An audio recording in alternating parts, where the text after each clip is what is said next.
have Rear Admiral Colin Lawrence, Head of Navy Engineering, Mr Tony Fraser, DepSec CASG, Vice Admiral Krause, Andreas Krause is the Chief of Navy Germany, Ms Gabby Costigan, the CEO BAE, and Major General Mick Ryan, Commander Australian Defence College. I'd like to invite Admiral Lawrence up to say a few words. Thank you, sir.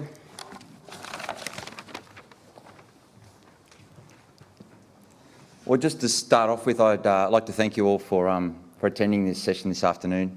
I think what you would have seen over the course of the first 2 days of this exhibition is that the task ahead of us in the Australian Navy is certainly beyond our delivery on our own. One of the session we're going to talk about this afternoon is this notion of the fourth industrial revolution, but mainly about how we're going to generate the skills and people to deliver this quite formidable body of work that's ahead of us. I'm joined today by quite a diverse range of specialists at the front. We're going to cover quite a bit of ground, and I think we would all agree that none of us in isolation have all the answers to this challenge. We really do need to change the way we think about the shipbuilding workforce to one of an enterprise rather than one of industry and government and military as separate entities. It is certainly a transformational opportunity we have. We are at the stage where we are setting the groundwork for that future, and exhibitions like this and symposiums like this and discussion opportunities like this are the ones that allow us to understand each other's point of view. So without further ado, let's get on with the conversation, and I invite Tony to start us off.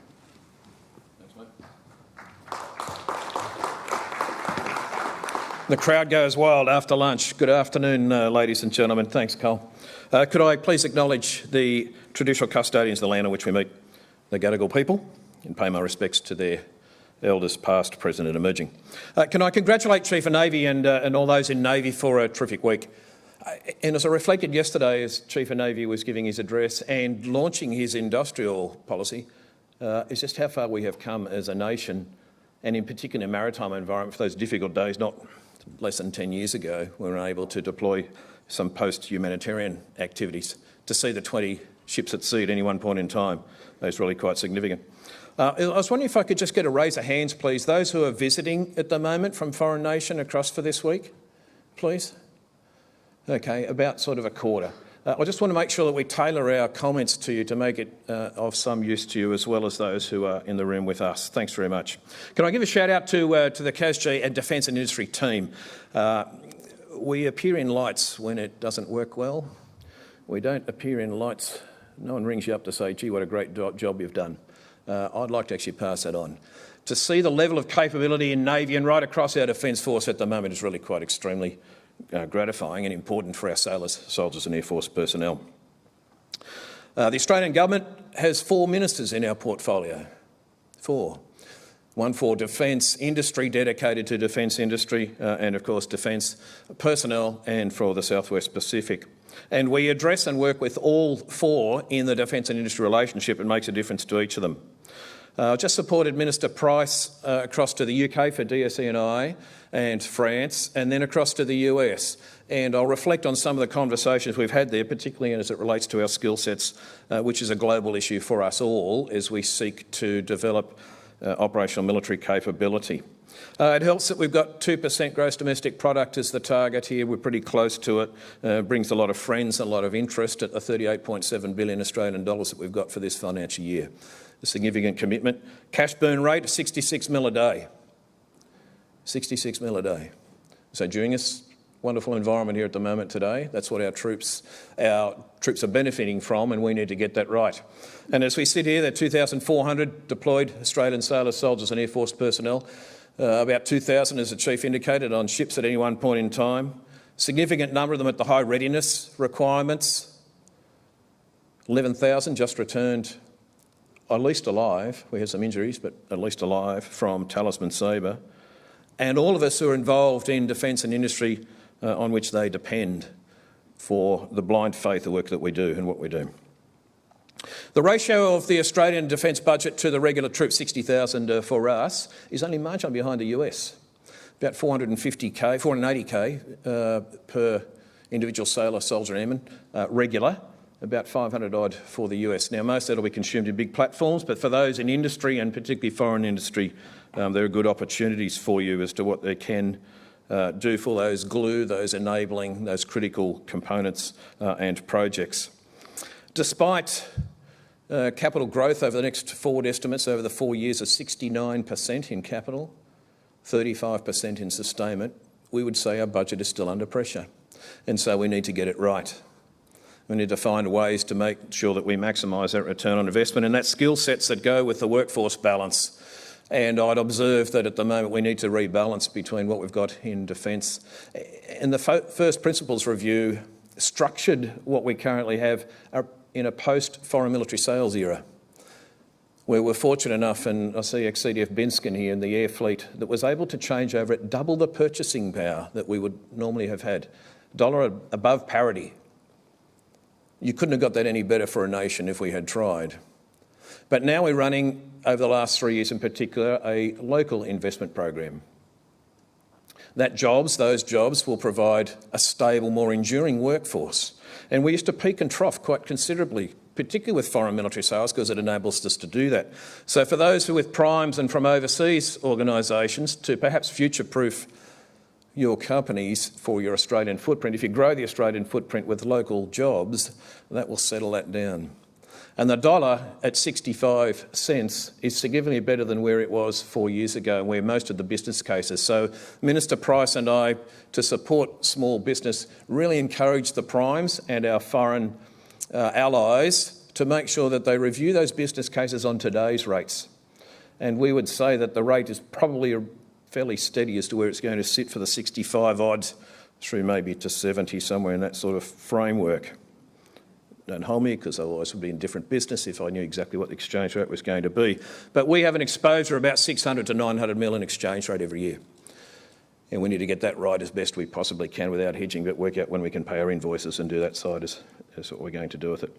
Look, one of the biggest things I think post first principles, and I'd say it's saved industry considerably, is that you now have certainty when we take a submission that has been through the development process that involves finance and Prime Minister and Cabinet in the defence process, fully engaged, fully risk exposed, as we develop up the capability submissions and all the workforce issues that run with those on making sure we have a deliverable schedule, cost and capability. And so when it is taken to government for consideration, typically each one of those will go through. And so you've got certainty about your bid team, you've got certainty about when you will need your implementation teams. In the past, we would have a 1 in 3 strike rate of getting it through, because that in National Security Committee of Cabinet is where we would develop up and finally get all the clearances. That certainty, I think, makes a big difference. So if you get into the down select, you know that you're on, and then for the schedule across through to government consideration. What we're trying to do is to drive a continuous culture improvement. That was discussed by the Minister yesterday. I am obligated to report back to the Minister my continuous improvement KPIs and as to how we do that, and reducing workload and effort in the bureaucracy of our organisation. To do that, we need single data entry information management system. And what we're seeking to do there is a single source of truth, be it industry and or defence, as to where it is, with multiple layers and varied layers of release and exposure, including to the media, so that we can drive an increased transparency about what it is that we are doing. It'll include the workforce analysis and the workforce rates as to what we are doing. One of the things we're driving pretty hard also is to respect our own cost and understand our own cost, because if we don't know what those true costs are, we won't understand and respect industry costs. As we look back at the building, walking away at night, have we turned the simple things, like if we turn those light switches off? Because in industry, it comes out of your profit line. And driving that true culture of respect for time and for cost is really important. And I spoke about the issue of finance and treasury, and our peers, I'd have to say, UK and to the US to an extent, are somewhat jealous of that development, where we're able to get the certainty and the funding certainty associated with getting a government considerations. The same issue associated with costs. and understanding small business costs, Minister Price in particular. So one of the things with Ellen Lord, our US peer, is how do we look after those small business, particularly with cyber and data integrity. And it's a data integrity issue, it's not just a cyber issue, as to who's got access rights to the information, how is it controlled. If it is breached, what is the restoration process for that breach and gaining confidence, particularly when we have off-board queuing for multiple platforms, to be able to do that, and that human dimension associated with it. All of this requires a transparency. And I think that the relationship that we have formed, particularly under a previous minister and my predecessor, Kim Gillis, I'm indebted for the increased relationship that we have had. We need to talk these workforce issues. We need to talk the issues associated with schedule and pressures associated with cost and whatever it is to do. And how we respond to that when industry brings it to defence will drive the culture. And it's really important that we are mature enough to put them on the table and discuss them and work our way through them. We won't deliver the capability that our troops expect and the government requires of us if we don't do that. One of the issues that we're continuing to work through is how do we demonstrate value for money with an onshore build? And there is a premium, but we'll get it as efficient as we can possibly get that so we can truly demonstrate what value for money is. And I seek your assistance for any of those in industry and others, please, as do we continue to raise those points as we are obligated to report and external to us are seeking as to how we demonstrate what that true value for money is. We've got many success stories, terrific amount of success stories. And we need to share them better, I think, in a positive way. So the issues associated, a couple of weeks ago when it was put out that we've got projects of interest and projects of concern, I'm actually quite okay with that because it's showing a transparency and it shows that we're managing them. We've got some genuine reasons as to why we're into some projects are taking a bit more time than others. And finally, if I can close on the positive leadership and the powers of positive leadership, particularly with difficult programs. Chief of Navy's shown that this week. The service chiefs and the capability managers that you saw yesterday have shown that this week. The fact that you're all here is really important. I thank you for the work and the contribution you make to our individual sailors, soldiers and airmen. That's why we exist. Thanks very much and I look forward to spending some time with you in the questions. Thanks very much.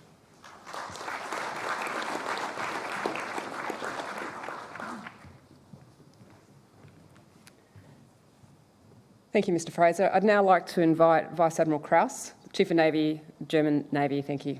Sir. Thank you very much.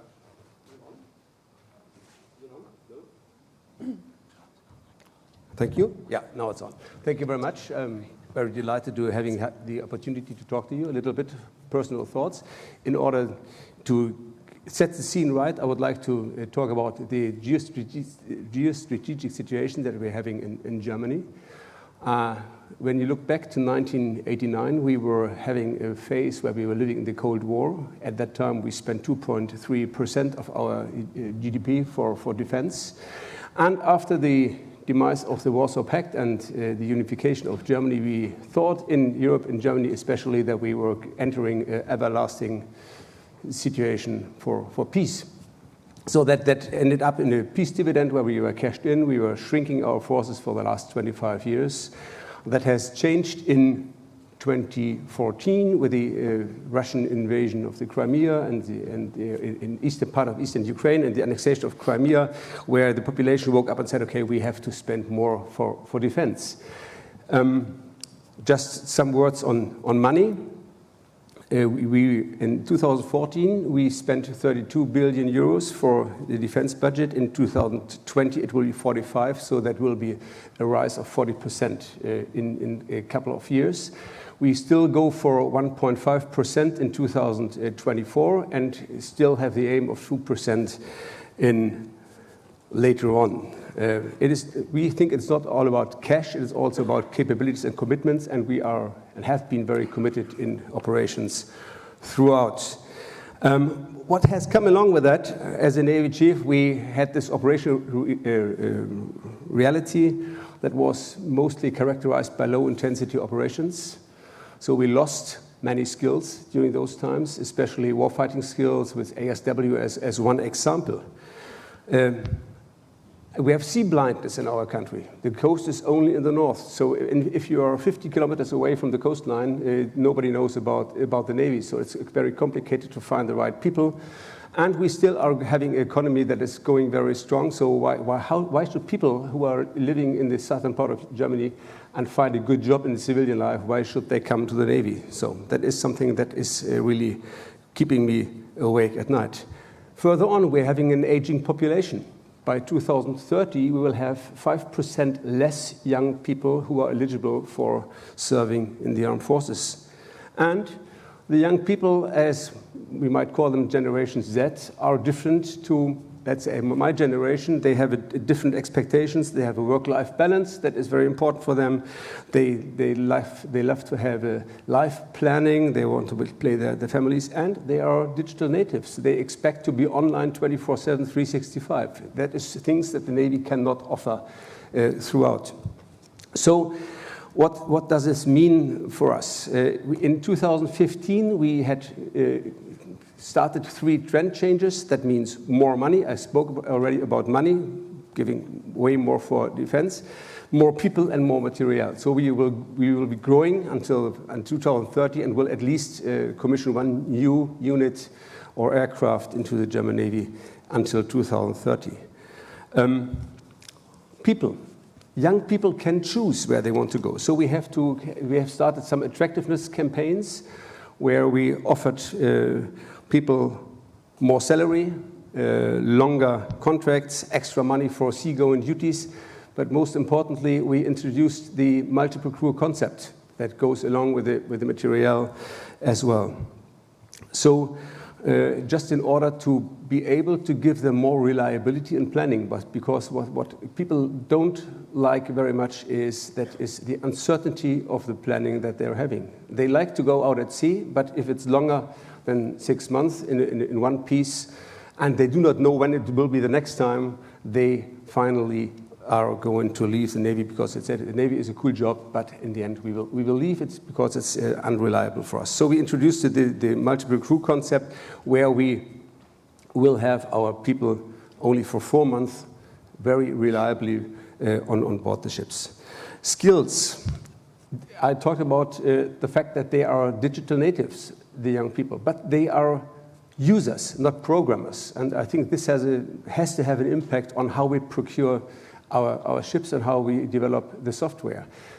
We have, and that is directed towards the industry guys among us, we have to develop things or software that learns and helps the people who use it and no longer make the people understand the software and go deep into it. The other thing is that I would not be willing to accept that it takes years, let's say, to do a software upgrade of a big combat management system. So currently we have very, very integrated and complex software systems on our ships. So we need to have a basic system and attach other equipment like sensors, radars, or weapons, like an application as we do it on our smartphones. We have to go back and we have to really strengthen our warfighting skills again. Low-intensity operations was a problem, and this brings me to the fact that we have to give our people more time to do the training. How can we do that? We can do it with a lot of simulation. And with the separation of hulls and crews, we give them more time, and we can use simulation in order to bring up their skills and their capabilities. So what we're building on is ship handling simulators. We have in our candidate school a ship handling simulator which can portray all different classes with their specific parameters. Another example on simulation is for the last 40 years we have been giving our submarine crews a simulator training with original hardware, original software, original data. And for the last 40 years we are certifying our crews, our attack teams of the submarines in this simulator. And with the F-125, our newest ship, where we introduced the multiple crew concept for the big ships in the Navy, we will also have ship number 5 based on simulation. So it will be the full ship based on simulation, so we can train the crews and give them the time and prepare them properly before they go into operations. We are on our way to be able to connect, let's say, a corvette, a frigate, a submarine, MPA, and a helicopter with a pier into a simulation architecture where they can work together, where they can tactically work together without leaving harbor. And finally, we are having in Wilhelmshaven the European hub for fleet synthetic training. That means if we are to integrate air defense frigate, for example, in the US carrier strike group, she can stay in Wilhelmshaven and she can tactically operate with the US Navy from Germany. Some more words on the people. Lifelong learning is something that we have to integrate, that we have to train them in a way that they learn exactly what they need for the next job, and then they have to continue. We have to readjust our course system. And finally, something also directed to the collaboration between military and industry, and that is that we have to collaborate closer together, and we have to talk together with trust, confidence, and honesty. We have to be very open-minded, and although I have full understanding that industry wants to make money, we have to talk about honestly and openly what is possible, what are the risks in order to risk regard to performance, to time, and to cost, in order to prevent a situation where we have, on the one hand side, unfulfillable expectations from the Navy, and on the other hand, unfulfillable promises. On the other hand, this will lead in the end to way longer processes as we had in the past. And as we are talking about fourth generation of industrial revolution, that it has also to do with time.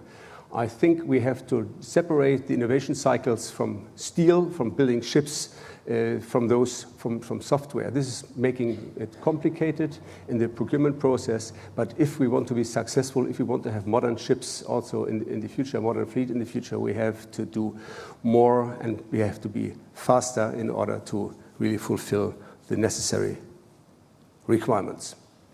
Having said that, I think there is enough for questions later on. Thank you very much.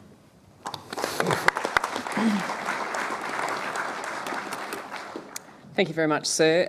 We'll be having our question and answer session at the end. Just a reminder to everybody that if you'd like to ask any questions, to use the app or Twitter.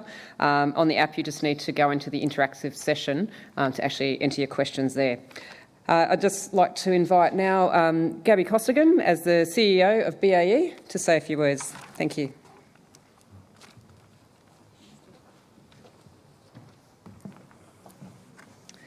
Hello, good afternoon, everybody.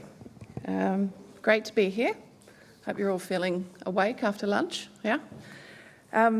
Firstly, welcome to all the international visitors. As Tony said before, it is fantastic to have you here and for you to visit the exhibition and see some of the amazing capability and technology that's being developed here in Australia by a very good, strong and capable defence industry. I think I'm probably one of the luckiest CEOs in defence industry right now in Australia. I certainly have the pleasure of leading the largest defence company, but also have an incredible challenge in that I've got to deliver on the commitments we've made to the Australian Defence Force and particularly the Royal Australian Navy to build them 9 absolutely formidable anti-submarine warfare frigates. It is a great problem to have, and I'm very happy to have it. But one of the critical requirements to ensure that we deliver on those commitments that we've made to the Royal Australian Navy is we need to ensure that we have the skilled people and the education ecosystem required for the next industrial revolution.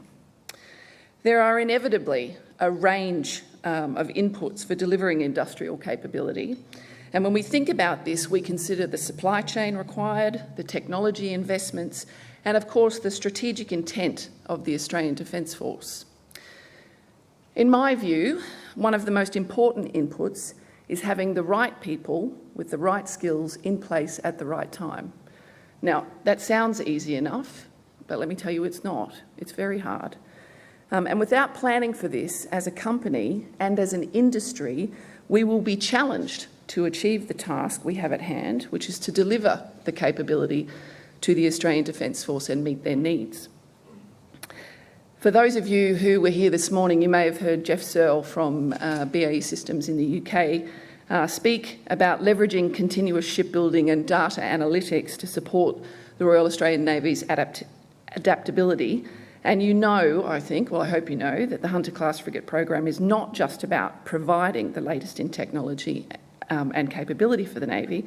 It's also about providing the foundation for Australia's continuous naval shipbuilding strategy and growing Australian industrial capability to ensure that there will be a sovereign shipbuilding industry beyond the Hunter program.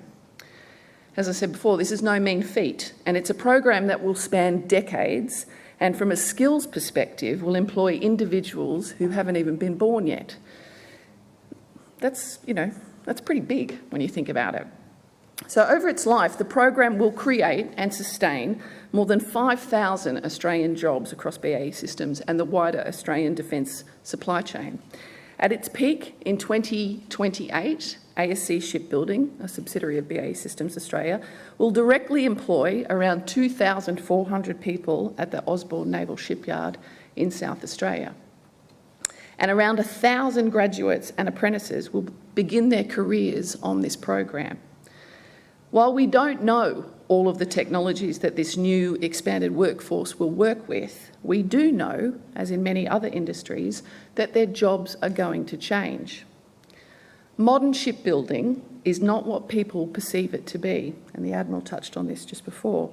It is driven by innovative technology that needs to attract Australia's best and brightest talent to succeed. It's not just about metal bashing and construction. It's complex systems integration, software engineering, communications, and advanced manufacturing techniques. Employees will use a range of new technologies to enhance the highly skilled work that they do, leading to productivity, safety, and quality outcomes. I guess what I'm trying to say is imagine instead of in the past where we used paper drawings, employees now and the young generation are accessing designs in real time on iPads, on iPhones, and from a supply chain perspective, we can track things using RFID technology the whole way through the supply chain. The skill base that Hunter is supporting and growing is diverse and touches on a huge range of engineering and technical trade disciplines. This change in the way we work will require new skills, new training and capability of a different kind. But our resourcing challenge extends beyond building ships. Skills for Australia's naval sustainment industry are also important.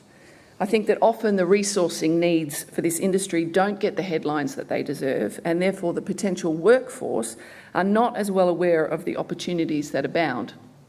For many of you who've heard me speak before at industry things, you'll know that I have said this many times. Australia's defence industry have not done a good job at promoting what we do to the broader Australian market.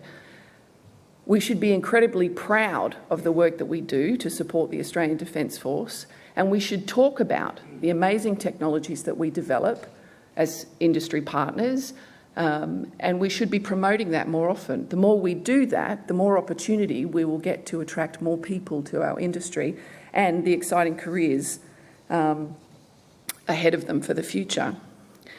It's probably also not that well known across the audience and maybe for some of the international visitors, but BAE Systems, we today, from a maritime perspective, operate from 5 sites across the nation, and we have more than 1,000 skilled individuals who are working sustaining 6 classes of vessels for the Royal Australian Navy.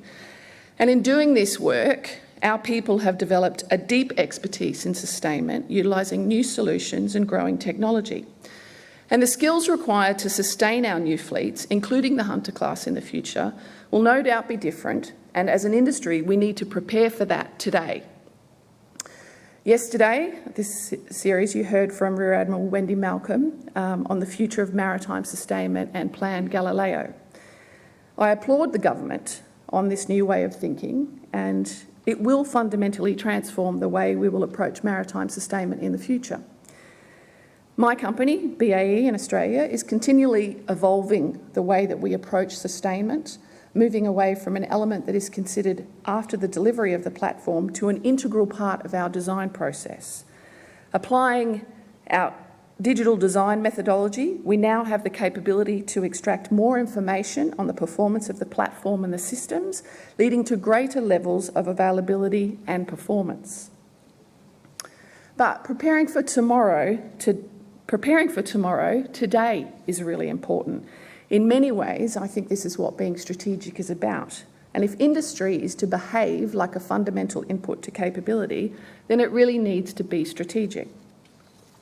Part of that preparation, I believe, is ensuring that we sustain the workforce we currently have in place. And across this industry, we have great skills and talent, both blue and white collar. I've met hundreds, if not thousands, of these individuals, and most of them, if not all of them, want to continue working in our naval shipbuilding and sustainment industry. They have knowledge, they have passion and experience, and as our work evolves, so will theirs. We need to ensure that we continue to invest in our people. We need to identify the new skills that are required and train and retrain to build and retain the workforce that we need for tomorrow. This also needs to take into account the changing learning environment that current and future generations will be developed in. An increasingly informed talent pool with a high level of technical knowledge, concerns around society and climate, and an evolving visual learning style are all elements that will need to be considered and addressed in our current and future workforce training programs. And again, the Admiral touched on that just before. This is going to be a tectonic shift in our collaborative abilities to bring an enterprise approach to reskilling our workforce of today and tomorrow. I think a really good example of how we do this in BAE Systems is through a digital upskilling program for the Hunter-class frigate. Our plan is to roll out this program together with our education partners and our customer, the Australian Defence Force. And we're not going to roll this out to just a few workers, but for many, with the aim of creating a highly digital skilled workforce. And not only will this help to mitigate the risk of redundancy from some of our other programs, by retaining highly valued individuals, but it will also act to improve the productivity and efficiency of the workforce as a whole. I'm sure that you would agree from industry and also from those of you in the Defence Force here, this is exactly the type of approach that the Defence Force wants to see from its industry partners. But BAE Systems can't do this alone. Not one group can do it alone. You know, to successfully and sustainably deliver the skills when and where they are needed most requires a collaborative plan. And I believe that there is an urgent need to develop and deliver a comprehensive white paper that ensures we have a collaborative strategy that meets not only one company's needs, but all of the industry and that of the Australian Defence Force. A white paper that provides not just the vision, but the roadmap to success. And that has the buy-in and commitment from all players. That integrates our education sector as partners, not as suppliers.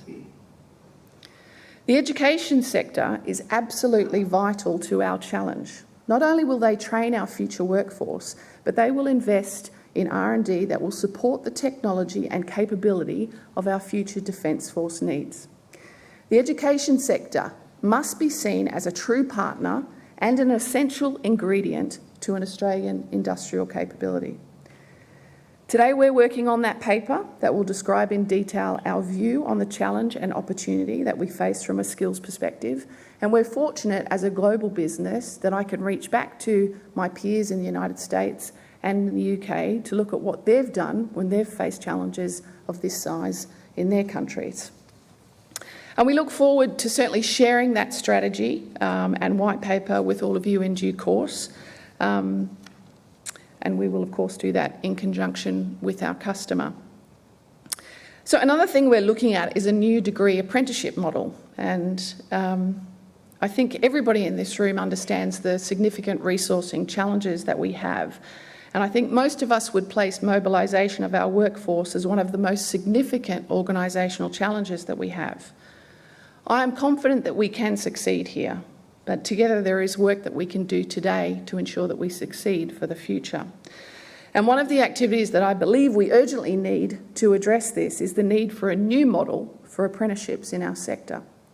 The demand for apprenticeships in our industry is something that should be applauded, But we need to ensure that the apprentices coming out of training have the skills that we need and the standards, and they're at the highest quality.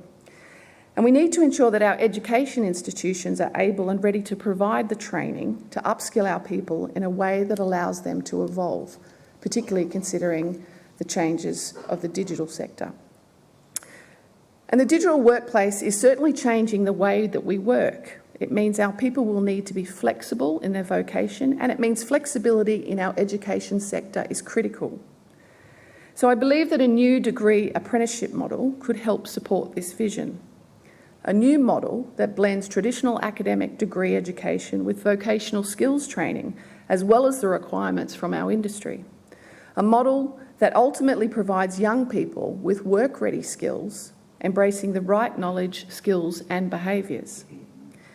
I'm pleased to say that we are already in discussions with our customer and with several education partners to pilot this approach, with the aim of rolling it out comprehensively in different states across the nation and ultimately with multiple employers, not just BAE.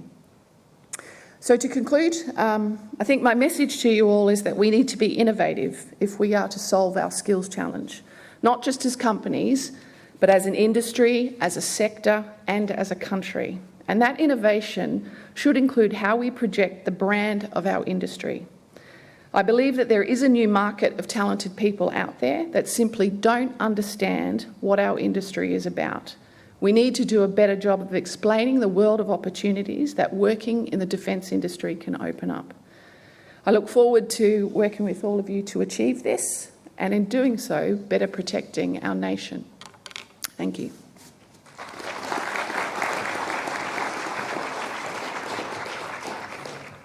Thanks, Ms Costigan. And now I'd like to invite Major General Ryan, Commander of Australian Defence College. Sir. Thank you. All right. So I'm going to want... Oh, wow, that's not me. That's my chief, but that's very flattering. Thank you. If it's okay, I'm going to wander and talk a little bit in the... you're going to start the counter, or can I have the 2 hours I asked for? Is that right? Sorry, that's all right. Here we go. So in the 10 minutes I got allotted to me, I'm going to talk a little bit about what we're doing in education and training, but I think it's really important to contextualise education and training in the current context. So we're told we're at the start of the fourth industrial revolution. Pretty cool term, come up by the World Economic Forum. Think back 140 years. 1880, okay, roughly 1880, about the start of what's now termed the second industrial revolution, also known as the greatest technological discontinuity in the history of mankind. If we were sitting in this audience at that point in time, would we have been talking about this great forthcoming second industrial revolution? No, we wouldn't have been. We wouldn't even known it's upon us. And in the next 35 years in that revolution, we saw the combustion engine. We saw new materials and chemicals. We saw the birth of flight. We saw the birth of wireless communication, and we saw the birth of combustion engines. These were bewildering changes for the people at that time. The people found very difficult to keep abreast of. Sounds similar to today? It's very similar, and we can learn from that. But one of the things we know from that time is those who were best able to cope with change, to learn about how the world was changing and adapt to it, were those who had a good education, who were well trained and continuously kept up with their learning. And that's what I'm going to talk about today in what we're doing at the ADC, and then think a little bit further into the future. I'm going to talk a little bit about this concept of the intellectual edge. I've written about it a little bit before. Others use terms like cognitive dominance, cognitive edge, all those kind of things. I talk about edge because war is relative. Okay, there's no absolutes. So I talk about an edge. It's about just being a little bit better, hopefully a lot better, but being a bit better than someone else. How does it manifest, and then how do we get there? So why is it important to have an intellectual edge? We're in a small country on a great big continent in the middle of a huge ocean. Okay? Now, we will see and continue to see traditional sources of military advantage wane. Okay? The technological edge that you can read about in white papers that go way back 30 or 40 years is waning. It was covered in our most recent white paper that the technological edge that we have relied on for so long is gradually being reduced. Another source of traditional advantage, mass, is something we just don't have, we will never have as a nation. We are not a massive nation, we're a mid-sized nation. And third, geography, always been good to provide an advantage for the military. The advantages of that are not what they used to be. It used to be we could sit at the bottom of the world and that would confer a military advantage on us now. Given global supply chain and offshoring, a lot of things that we traditionally did in this country, geography does not have the advantage that it used to have. So we need to look to other sources of advantage. We need to turn to our ideas, because it's one area that we as a nation, with the great education sector that we actually do have in this country at all levels, can leverage to come up with some great ideas and how we can bind together all those other traditional sources of military advantage to our national advantage. Now, the competition for ideas has already started. Okay, so if you go back to 1999 and a great book written by two Chinese colonels called Unrestricted Warfare, we never actually had a serious look at what they were really saying up until about the last 5 years. We were so attracted by ideas such as Assassin's Mace because they sounded really cool, that we didn't read what they were saying about whole-of-nation approaches to warfare. And if you read the first 10 pages, it's very, very clear what they were getting at. Now, we're listening to them now, but there is a competition of ideas out there that we must participate in and we must seek to be among the world's best at. But to make things more interesting, and you've probably seen this theme all the way through, we have this accelerating pace of change. Now, Max Boot wrote this not last year and not the year before. He wrote this back in 2005. Okay, so there have been some people who have been looking at this for a long time. The pace of change has been speeding up for quite some time. And not only that, the pace of change, because it's moving so rapidly across many sectors, means that if you do generate an advantage in any field, it is way more transient than it ever used to be. If you're into developing products, the advantage that you might have in the market is way, way shorter than it ever used to be. The advantage that we will generate in any future operation will be much, much shorter than it used to be. So what does that mean? So, declining technological edge, lack of mass, speeding up of change, the transient advantage means that change is actually moving at an inhuman pace now. It's not moving at a speed that we can actually perceive or even understand anymore. And that means for our education and training, and I'll talk about this in the coming slides, that human-only approaches to generating advantage are not going to work anymore. So it means we need to think about how we can leverage artificial intelligence to improve human cognition so we can better cope with change in the world, better connect with each other to get around the isolation that this bewildering change means for our people, and how we can make better decisions on a faster timescale. Now, when I talk about intellectual edge, I actually think it has application at two scales. We're talking about individuals. We're talking about human beings having the wherewithal intellectually, having the cognitive skills to think faster and better than those they're coming up against. But there's also an institutional manifestation of this. You can have all the smart individuals in the world, but if you don't have the institutional leadership and culture to leverage that, smart individuals are going to go elsewhere. And that doesn't matter whether it's in government or in industry. So there's a couple of academics in Cambridge University who recently wrote a paper about what they call artificial intelligence extenders. This is about using current technology that's already in existence to help humans think through problems. It's not about far off HAL 9000s, it's about using commercially available tools that are available as we speak to offload some elements of human cognition. And there's some really interesting ones that we can do now. We can help people with their memory. We can help people with attention and search. We can help people comprehend things, to pick up things that they might otherwise miss. We can help people in their planning, in their modelling, and in their decision support. And we can help them in their metacognition, essentially how to help people learn to learn. I'll shortly release an article in our new Journal of Defence Studies, and it'll talk about how we might do this at the tactical and strategic level. That's one of the tables from it, and I'd recommend that you pick up a copy of the journal when we launch it in November. But what I want to talk through in my last 2 minutes and 25 seconds is just how we get from here to there. Because we have to do this now. I don't think this is discretionary. And as someone who's in the business of education and training, not just in the day-to-day, but setting the future pathway for where we're going as an ADF in education and training, this is a really important part of what we're trying to get at. Okay, so we need to have a plan. We must have an institutional view of how much we want to get at this. How important is education and training in our system? Now, my personal view is that training in the Australian Defence Force, doesn't matter what services, has always had very, very, very high value. We are very good at training people. The ADF is the biggest training institution in this country, and it produces amazing people. Education has had varying values, and we need to relook at how we value it. But it's about having an institutional view and a plan that values education and training as we move forward. Secondly, it is about education initiatives. Now, last year, the Chief of Defence Force and the Secretary approved a new cadet to general, cadet to admiral, joint professional military education continuum for the first time ever. We'd never had one, and it now provides the intellectual backbone for the journey people will go on throughout their careers. And the CDF from last year is sitting in the audience. Thank you, sir, for your support. It was very much appreciated. Part of that continuum was a new curriculum that had 4 key pillars of what we think our people need to know into the future. Capability and technology was one of the big 4 pillars. And it's not just about learning the capability life cycle, which is important.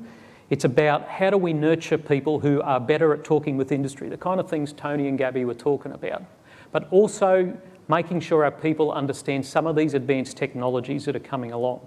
And next week we start our very first Advanced Technology for Strategists course, which is about mid-career military officers and senior public servants, about giving them an education about what's coming in AI, in hypersonics, in biotechnology, and new materials science, so they can ask the right questions, so they can write the right policies that help guide us into the future.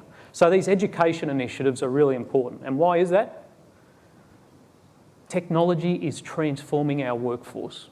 Not just at the blue-collar level like it's done for the last 50 years, but the white-collar workforce will be transformed over the next 2 decades through robotic process automation. If you don't know the term RPA, have a look at it. It is transforming the world as we speak, and frankly, the revolution there is in the mundane. It is changing the world, and new business models are coming out using robotic process automation.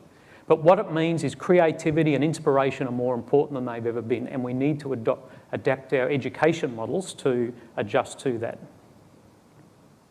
Strategic engagement is really important. Industry is a partner, is a really important partner, and I think you've got that message here. But academia, through universities in particular, are really important partners. In them reside hundreds of years of knowledge that we can leverage in partnership. Now, we do that every day with our partnerships with the Australian National University, Deakin University and University of New South Wales, Canberra. But across the enterprise, there's real opportunity to work with universities as well as industry and to partner with them. But beyond that, partner and work and share ideas with our allies. We currently participate in a range of different multinational professional military education forums, and we share ideas, we steal ideas of each other, and we work closely to ensure that all of us are pushing each other to be world leading. But finally, when it comes to how do we build this intellectual edge and how do we do it with these new technologies, particularly artificial intelligence, we need to do it in line with the values of our society. We cannot disconnect ourselves in this great aspiration to generate an intellectual edge over a potential adversary. We cannot disconnect from our society in doing that. So everything we do must be in line not just with our institutional values, but with the values of the society that we serve. These are 2 quotes that I love just to finish off. Yuval Harari's book, 21 Lessons for the 21st Century. Excellent book. I recommend you read it. 21 chapters, read the first 7, the last 7. The middle 7 aren't quite as strong, but read those 7 at either edge. Tremendous book trying to anticipate the challenges of people in the 21st century, of educating people and making people relevant in what is a much more technologically difficult world for people to navigate. And the other one there I love from Janowitz, who wrote that in the 1950s. Even with all this great technology, military organisations are generally quite resistant to bringing in new technologies. And if we do that in the 21st century, and if we keep those kind of cultures, it is not going to go well for our institution. Okay, thank you for your attention. Happy to answer any questions.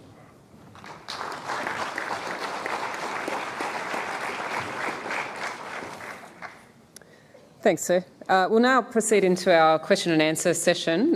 So the first question to the panel.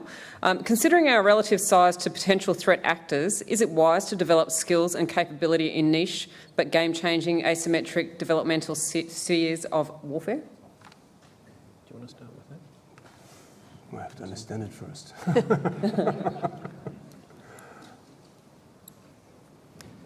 I'll take a crack at that.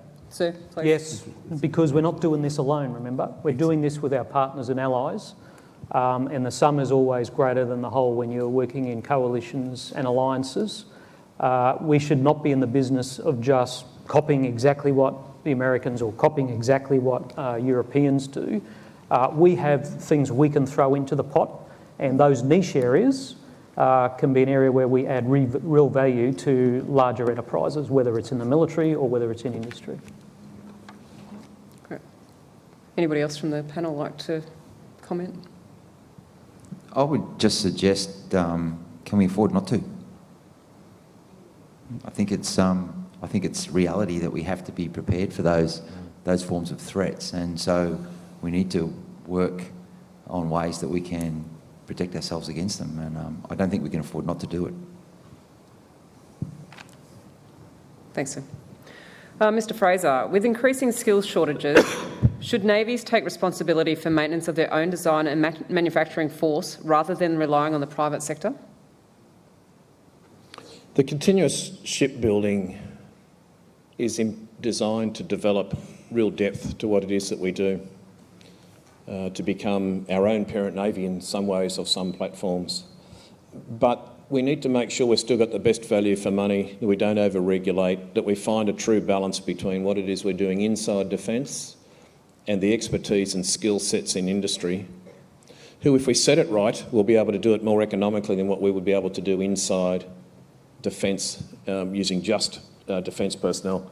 The ratio's gone backwards and forwards a little. We've seen that in some programs where we have used industry to produce some certain platforms and then transition them into sustainment, it brings a real depth. In the past, we haven't done that.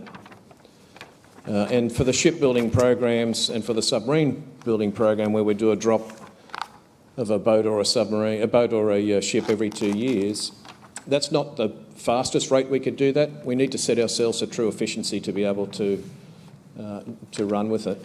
What we're seeing in Collins, for example, and most of you, I think, have been briefed on that, where we used to take over 4 years to do a full cycle docking on Collins submarine.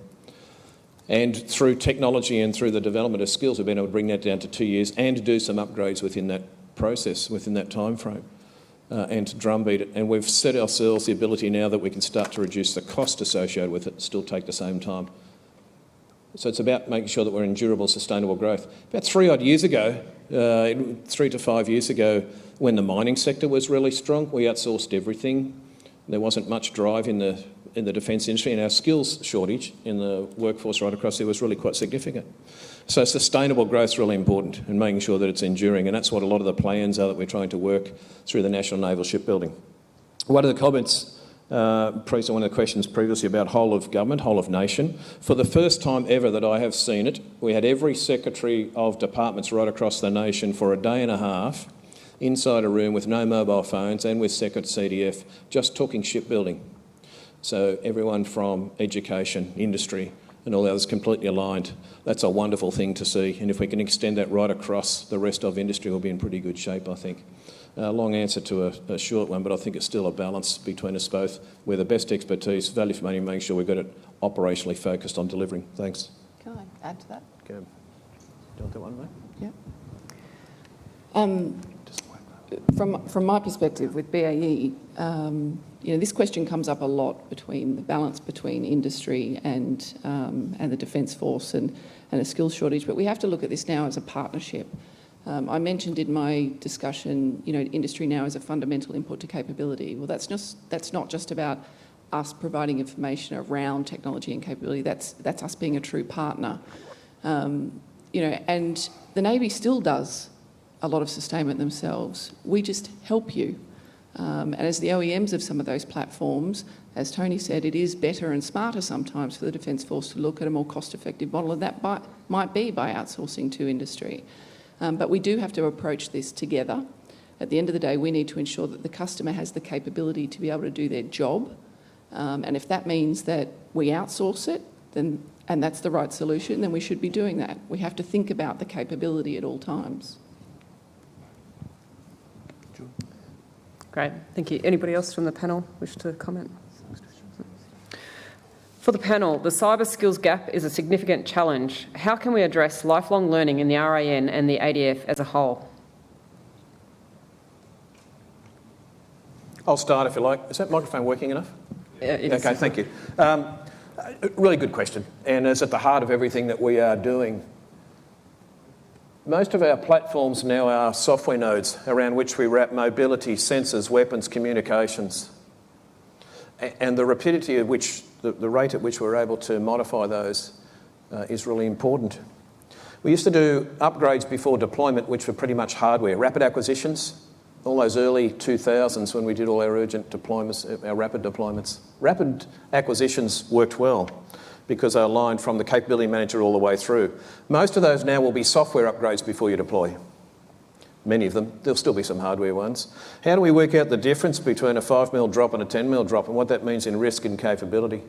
We cut code in 4 weeks. It takes us 18 months to certify and bring to operational release. So there's a lot of skill set, I think, that is needed amongst us to continue to grow that and understand what those risk profiles are and have that true conversation between defence industry and where the risk really lies, and that we can share the rapid acquisition of a software load and then deploy the platform, whatever that might be. Thanks. I'll get at that as well. Traditional or heritage models of learning have largely been episodic and largely been residential.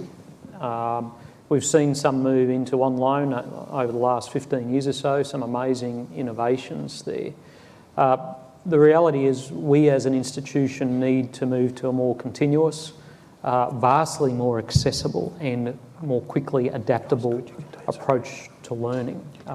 And I don't see this as discretionary. I just see this as the way we have to go if we're going to remain competitive, whether it's in any field of military endeavour. So that move to that continuous, accessible and adaptive model is the only way we can go. If you're working in the JSF workforce or submarine workforce or the AWD workforce, you're probably not going to be released for a while to go on long residential courses, are you? You're just not.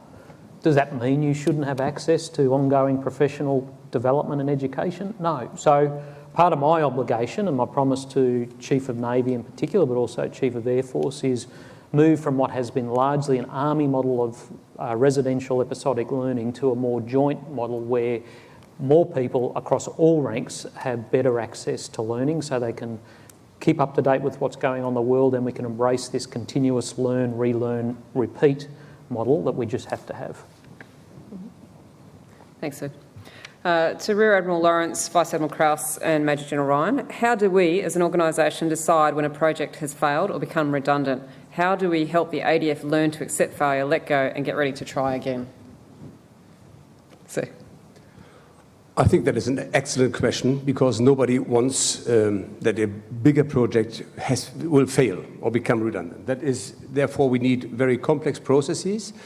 Sometimes I've got the impression that we are too much process-oriented, so that we're using the same processes, whether we buy very complex things like a new warship or new boots for the armed forces. So we have the same processes. all those processes, I think, come from the time of austerity, where we were looking very much whether we spent the money that we have for the right things. So this is a complicated question. I think once at a certain point you have to let go, and the project will come, and it's a very difficult decision whether you break it off and say it has become a failure. The other thing is more failure friendliness. This is something that is very much important. You know, in the military we are having, in Germany we call it mission command, so you're getting your task, you're getting the aim, and you have the left and right border, and that should be wide enough. That has to do with trust and confidence, and I think that is very, very important, and I see this as the biggest challenge for the future, because in the last, and I'm speaking now about my organization, about the Navy and the armed forces in Germany, about the last 25 years, that comes with the shrinking of forces, we had created more and more bureaucracy, more and more rules. All these rules reflect the past. So I have to create a mindset that is more risk-taking. This is extremely complicated because it has to do with effectiveness. If you are not affected, you might not be willing to take the risk. And it is a question where you start with the little things on each responsibility level, and where nobody should wait on his higher authorities to give him the permission to do so. It's extremely complicated, because if we do not allow people to make mistakes, we will not come really forward. And there's one rule, that is, if you want to be better, you have to do it different. And different is always a source of possible mistakes that can happen. But we have to be more failure-friendly. Can I just want to put that question in the context of the shipbuilding program that's ahead of us. I don't think any of us would ever expect that this as a project or a program will fail. But if we can just put into context what we've heard today from Mick Ryan about the rate of change and the shifting strategic environment, if we think about the time that it takes to take the strategic environment through to capability needs assessment, to translation into design, then translation into manufacturing drawings, then construction of a ship through a shipyard, then production of a ship into a trials program, and then introduction into service. There are some limitations about how quickly you can do that. In the meantime, the strategic environment is changing around us. So one of the challenges with this program is actually being agile in that process, so that we don't get to a point where the project is considered to be a failure. And I think that's going to be one of the biggest challenges we face as a Navy, in terms of a continuous evolving ship design with a rapidly changing environment around us. At a certain point you have to make a decision, and then you have to go forward. I know it wasn't for me, but can I add something? I think from a failure perspective, you need to understand what the reasons for failure were, and then understand what they are, and then communicate them. It could be something, it could be obsolescence. The threat environment may have changed. It might be the pace of change. It may be the failure of a contractor to deliver.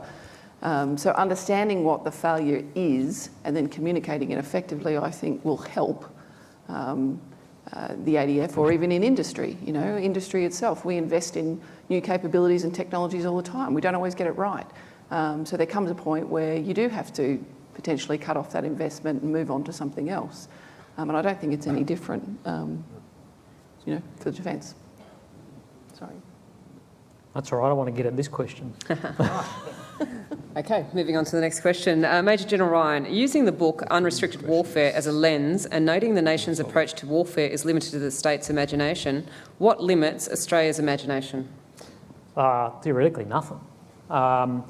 Going back to that last question about failure, leaders set the parameters for failure, right? It's not a natural thing. It's when leaders set the parameters for to failure. And the way we do it, and many other countries do it, is by having regulations and rules and governance and stuff. Now, some of that's really important, right? Because you need a baseline of rules and a safe environment and those kind of things, but it gets to a point, potentially, where it's too much. Now, in this country, if you have a look at the regulatory environment. The Institute of Public Affairs has done some really interesting work on this. There's lots of graphs that show accelerating change across technology, Buckminster's curve on human knowledge and that kind of thing. Well, there's another curve that looks just like that. It's regulation in Australia, whereas the numbers and the pages of regulation is accelerating. That is limiting imagination, because just about every time you want to get something done that has even the slightest bit of risk, you think you're at a solution, then someone jumps up out of a cubicle somewhere and goes, wait, there's one more rule. And it happens over and over. So these are the kind of things that are limiting us. We've developed a risk-adverse culture in our nation. It's a societal thing. It's not a military thing. We're inherently conservative. But I think our nation has become more risk-adverse across many endeavours, and that does restrict us.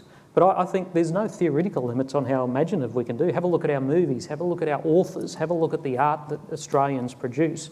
There's no limit on the imagination in this country. Have a look at our SMEs. Have a look at our SMEs. Yeah, the SME community in Australia is amazing.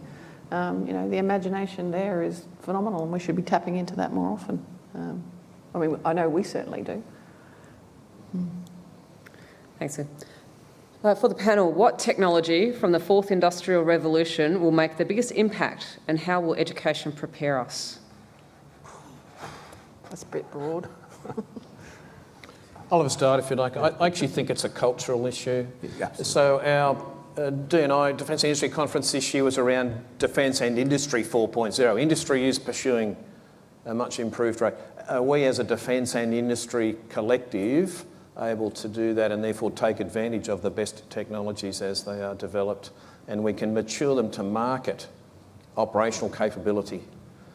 It's one thing to have the technology and to admire the wonderful ideas and understand it, but until we bring it to operational effect and or into industry and or to our systems, we still haven't made it better. Our task is to make and set the conditions for our subordinates to be better than us and embrace it. And to me, that's around the culture of grabbing these technologies. Thanks. I think if we are in a fourth industrial revolution, and I think that's an open question, if we are, we're at the start. And if I go back to my 1880 example, most of the technologies that come out of that revolution weren't foreseen in 1880. So I think the technologies or the things or the ideas that are going to have the most impact are the things that allow us as human beings to learn and adapt quickly, that keep us connected, because isolation is one of the greatest impacts of this rapid change we're seeing in the environment, and that allow us to rapidly appreciate the opportunities and exploit them as humans working in teams. I think that's going to be the thing that has the most impact, not AI or biotech or materials or new energy sources. It's the things that make us better humans and allow us to collaborate better and continue to inspire each other. If we go back to the naval shipbuilding enterprise, and I talked in my 10 minutes about what we're doing at Osborne in South Australia. The shipyard that is being built there will be the most advanced shipyard in the world. And the technology that's being brought to bear there, it will be a fundamentally different operating environment to what you see in other shipbuilding locations around the world, like BAE Systems in the Clyde, our offices in San Diego and Norfolk. There's a lot of robotics, cobotics. Our advanced manufacturing techniques will be very different in the future. So from a technology perspective, I'd say they're the sorts of things where we will see significant impact to how we operate. And I would just caution that for us not to get too far ahead of ourselves.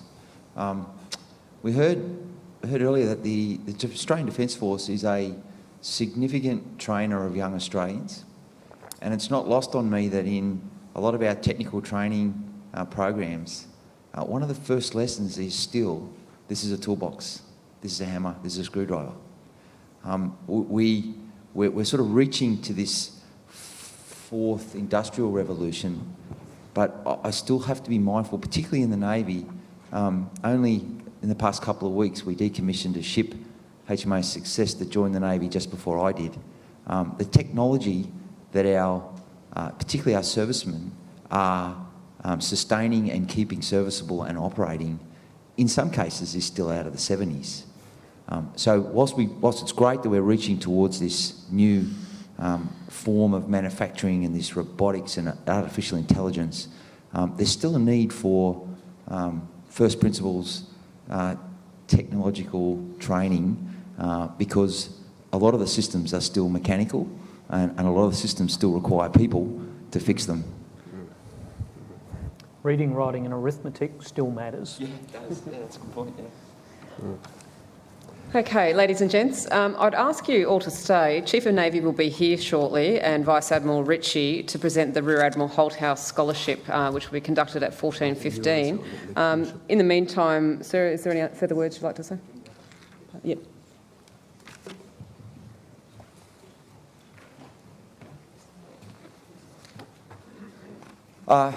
Once again, thank you all for your attention during that session. I'm sure you'll agree with me. There's some thought-provoking commentary made today.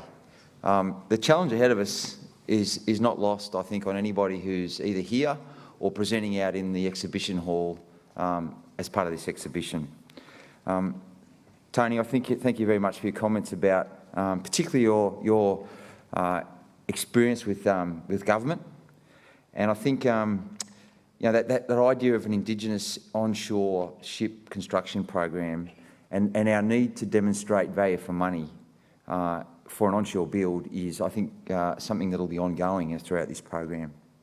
Andreas, some of the challenges you face in terms of ageing workforce, loss of skills and so forth are shared. We face the same challenges. I noted your comment about sea blindness and that half of your country is blind to the fact you are a maritime nation. We don't have that problem. We have a big nation surrounded by the sea, but we still struggle to make sure that our nation understands the role of our Navy. Gabby, thank you very much for your insights from industry. I think it was very telling that you mentioned that it's really our role to promote our industry as an exciting one and to show young people who aspire to join this enterprise that there is a roadmap to the future, that there is a strategic approach that will capitalise on the investment our government is making. And Mick, thank you very much for your last piece. I think it's the notion of bewildering change is something I haven't heard before, but it doesn't take too much imagination to see that it's happening. And the challenge that you gave us to think faster and better is going to, I think, be the challenge for all of the young folk in this room for the next time. I don't have to think back 140 years. I only have to think back 30 years to the introduction of the personal computer. And to think that in the last 30 years we've come this far, how much is going to change in the next 30 is, I think, beyond our imagination. So I'd like you all to join me thanking the panel members.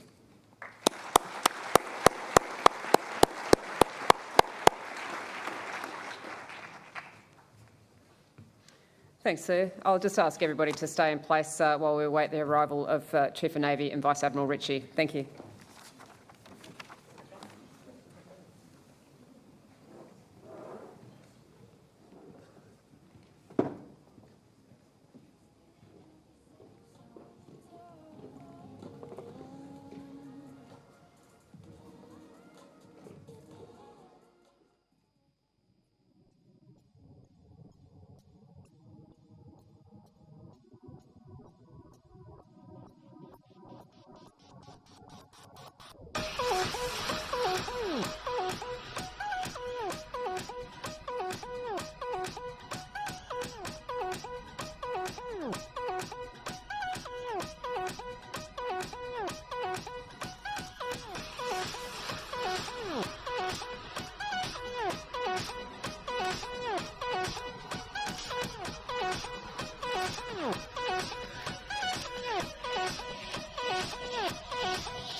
welcome to the stage Vice Admiral Ritchie and Vice Admiral Noonan to present the Rear Admiral David Holthouse Award in recognition of an individual and their work in engineering. Over to you, sir. You want to go first? I guess I'll go first. You're first. Ladies and gentlemen, thanks very much for gathering this afternoon as we recognise a great member of our Navy team in the work that they've done in a very important area of our Navy, and that of course being naval engineering. Rear Admiral David Holthouse set up an award, and it's something that's pretty deep and personal to me. I was Admiral Holthouse's flag lieutenant a few years ago, and he taught me a lot about attention to detail and being particular about the way that we go about our business in our Navy. He was a man of great passion, great vision, and very inspirational in terms of looking towards the future of our Navy and motivating our people to be the best they can be. And one of our signature values, of course, is to be the best we can be.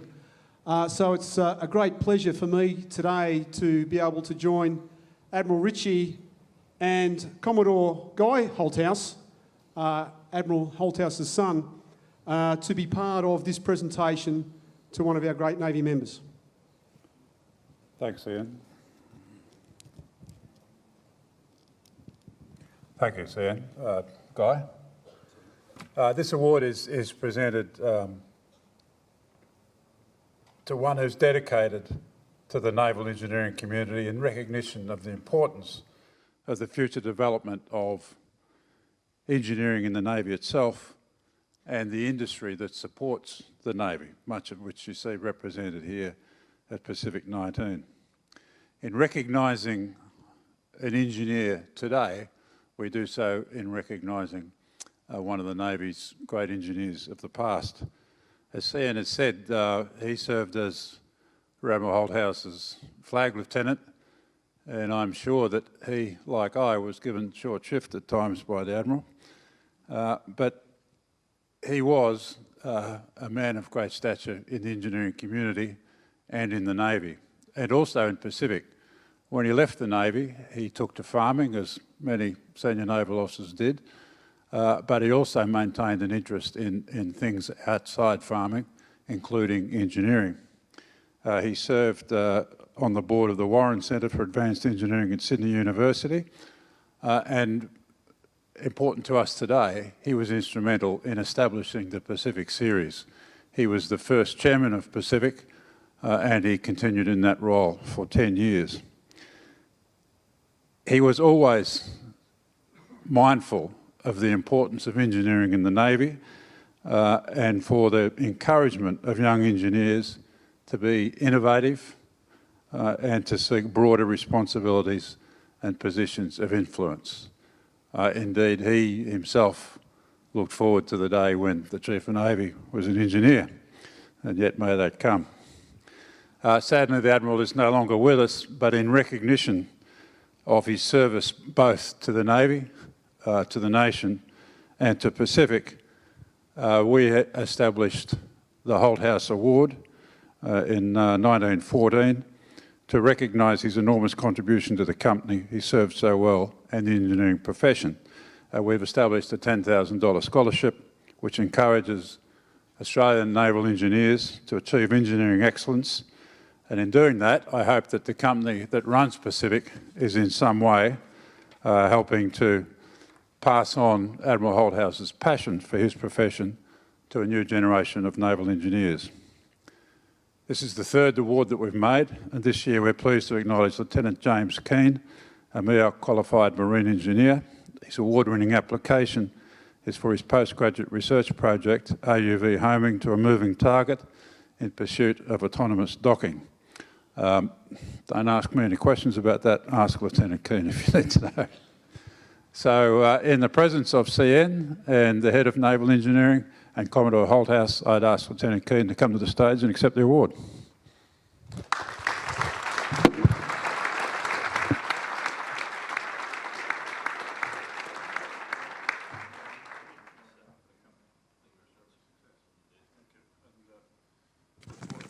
Firstly, it's a submarine honour to be able to accept this scholarship, and we're looking forward to doing some real, I think, important research over the next year or so. I've actually acquired a nice team to help me between DST, academia, industry, and Navy also. So we'll see what we can do.